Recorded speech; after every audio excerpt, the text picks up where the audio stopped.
Kembali lagi semua. Kali ini saya akan sharing sedikit.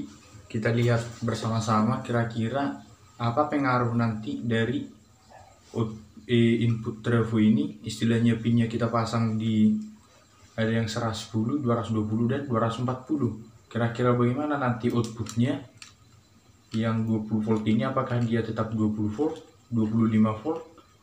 Soalnya sesuai dengan pin inputnya ada lilitan pada pin-pinnya berbeda, lilitan pada tiap pin ini berbeda. Untuk 240 volt berbeda, padahal untuk merakit trafo itu harus disesuaikan dulu dengan frekuensi listrik PLN. Ya, saya tunjukkan aja langsung, kita coba lihat. Kita lihat bersama. Nah, seperti ini dia. Ini kebetulan saya rakit power supply sederhana, tapi nggak apa-apa lah. Kita buka dulu biar lebih bebas kita nanti mengukur pinnya. Nah, kita lepas biar kita lihat, nanti kita cek. Untuk inputnya kita pasang dulu pada 220. Oh ya, sebelum itu kita tes dulu berapa listrik PLN. Nah, untuk listrik PLN berapa volt kira-kira dia?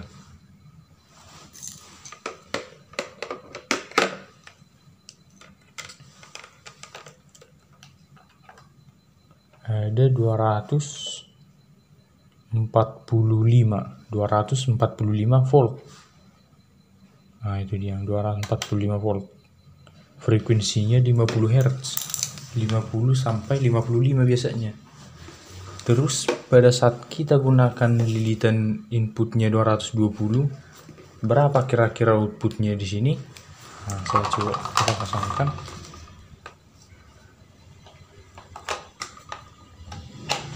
Nah, setelah saya hubungkan, di sini tertulis 20 volt, ada yang 25, ada yang 40 sekian, 35. Untuk mengukurnya itu yang negatif di CT. Misalnya kita ukur yang 20 volt, dia menunjukkan angka lebih dari 20 volt, lebih dikit. Nah, ini dia, lebih sedikit dari 20 volt. Posisinya seperti ini aja biar lebih nampak. Nah, kalau untuk yang 25, oh belum terhubung. Kalau untuk yang 25 pasti dia lebih dikit. Nah, lebih dia sedikit, 26, 27. Nah, 27 volt. Kalau untuk yang 35 pasti lebih juga dikit, hampir 40, 39. Kalau untuk yang 45 dia hampir 50 atau 50 lah. Berarti ada pengaruh dari belakang ini ke outputnya. Kalau misalnya kita rubah yang bagian belakang itu atau outputnya ini, kita rubah dia dulunya dia di pin 220, kita rubah dia ke 240.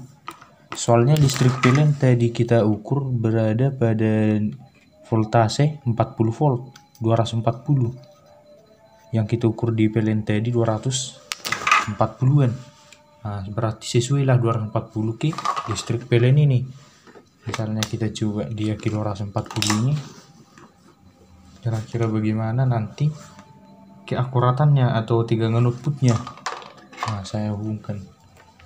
Terus di CT yang 20 volt pertama kita ukur pas 20 volt, artinya sesuai dia dengan frekuensi yang dari inputnya.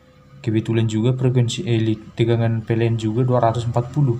Nah, kita ukur yang 25 pas pada voltase 25. Kalau 35 kemungkinan besar pas juga.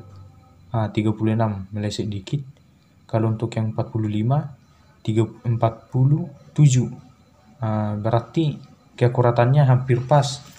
Berarti harus kita sesuaikan berapa tegangan PLN supaya trafonya sesuai outputnya. Nah, inilah untuk 240. Kalau misalnya kita rubah dari 240 ini ke 110 ini, kira-kira bagaimana? Ya, ilmu pastinya pasti trafonya bergetar. Mengapa bergetar? Karena 110 sudah terlalu kecil, artinya lilitannya sudah terlalu sedikit untuk voltase yang 240-an. Tapi saya coba dulu, kita perhatikan sama-sama kira-kira bagaimana. Saya yakin ini bergetar, sudah saya coba tadi. Nah, teman-teman dengar ada getaran, artinya pas dia bergetar ampere di sana akan berlebih. Nah, ada sedengar suara. Nah, misalnya pun kita coba ukur frekuensi outputnya, tapi harus sebentar. Mengapa sebentar? Supaya ya mungkin nanti trafo kita panas. Saya langsung ukur secepatnya. Nah, misalnya kita ukur yang 20 volt, dia hampir 40 volt, artinya ya tidak sesuai lilitan dengan frekuensi. Makanya untuk merakit trafo itu diperlukan perhitungan luas penampang kokernya dibagikan dengan frekuensi, atau dibagi dengan 50 Hz. Berapa frekuensi di daerah tersebut. Misalnya ada di luar negeri, orang Amerika misalnya, voltase mereka seingatku kalau nggak salah sekitar 100 sekian, nggak sampai 200, atau saya lupa berapa. Berarti lilitan untuk membuat trafo di Amerika juga harus sesuai dengan frekuensinya. Oke lah, sedikit tadi yang kita perhatikan. Sekian dan terima kasih.